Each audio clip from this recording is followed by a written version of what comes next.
This is the run that you showed us earlier, 100K run. What the heck are you looking at here? All right, yeah, so this is my 100K run. This is on like a pretty flat course. If you're looking at the grey and you're looking at elevation, it looks like there's a massive climb. You got to look at the scale. The scale of things, that's 0 to, what is that, 80 meters across 100 kilometers, or at least the last kind of 30 kilometers. So an incline of 80 meters across 30 Ks is nothing much. It's generally pretty flat. I'm just going to draw out the one glaring thing that derailed my race. Almost like completely, but I was able to pull it back. That is the kind of, I guess, middle section. You're looking at 25% of the race to 50% of the race, 25 Ks to 50 Ks. You can see my heart rate going up and up and up. And that causes, like, that's a large decoupling, like we we're talking about. And you can also see, like, my power and pace is green and pink starting to go down and down. Now you see all those drops, and those aren't dropouts. Those are where I was walking. I was doing my own version of the run work strategy that I've utilized for, 243 marathons and 100Ks successfully. And I was utilizing that here. So that's what those drops are. But I remember thinking, all right, what's going on? My pace is starting to drop. I want to go under 8 hours. That's the main goal. I'm going to push on. Heart rate keeps going up. It's going up. I keep ignoring it. I keep pushing harder. And then to the point where you see it drop. You see it drop down. And over that last kind of 30 kilometers, pace and power is significantly lower than what it is at the start. And that's really much due to overworking myself. I was drifting above 160 heart rate, above like zone 2 into zone 3 for 100 kilometers. Just not smart. But I didn't, go all in. I wasn't in the 170s, 180s early on. But as enough that it derailed my race, but I was still able to bring it back. So that's like what you can look at. And this was a flat race. So power and pace very much complement each other.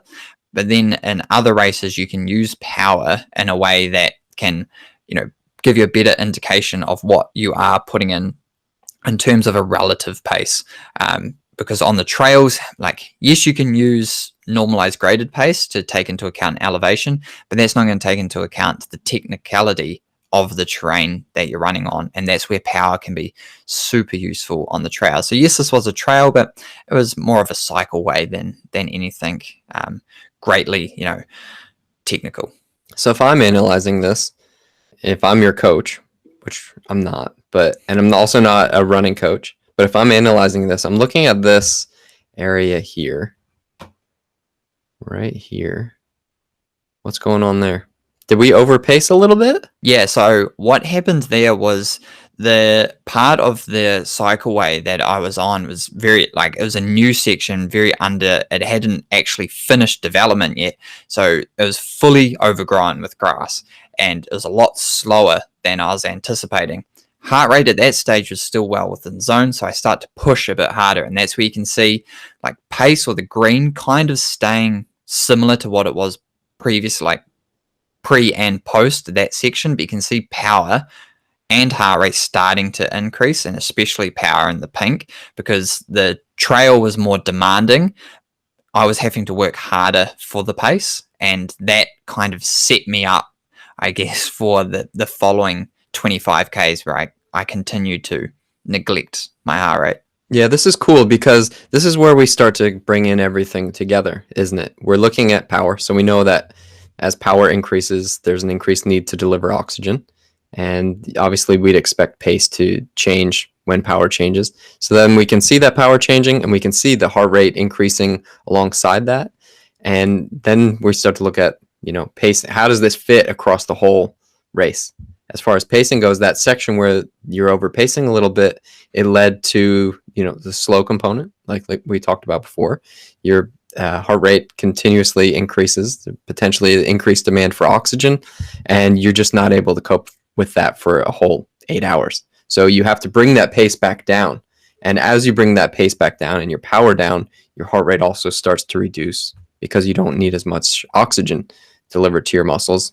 And you know, maybe what we could have done is save the race a little bit better with a different pacing strategy. These are the kind of things that I'd be talking about with one of my athletes. Like what can happen at any time, you know, a spanner can get thrown in the works. And if you ever look right at the very start, you see quite a high heart rate peak for, I'm not sure how long that is, maybe 10 to 20 minutes. And that was off the gate, and I knew immediately that my heart rate was wrong. I was cruising, absolutely cruising the first part, and it was started off, I think if you have a look at the scale, that must have been 160 something. And I knew there's no way. So I just stopped looking at it. And you can see eventually after my first walking break, which can sometimes happen, I'm pretty sure it happened in this case, is the heart rate monitor chest strap picked up the friction of my clothes and picked up my cadence. And because you can see it's pretty much perfectly matched with the yellow there, which is my cadence. And so it's going to be, I have a slowish cadence, I guess. It's 160 to 170. And that's exactly where the heart rate trace aligns with that yellow cadence trace. So yeah, again, just understanding those kind of things. But that can influence when you are analyzing like an average heart rate or something. You may need to remove that section or fix it with the heart rate fix function within Training Peaks. All right, Matt, and you can see there TSS of 531. That was a big dog. That was a big effort. Oh boy, here we go. TSS. Love it or hate it? I don't know. You know, we can't use this TSS as the only way that we understand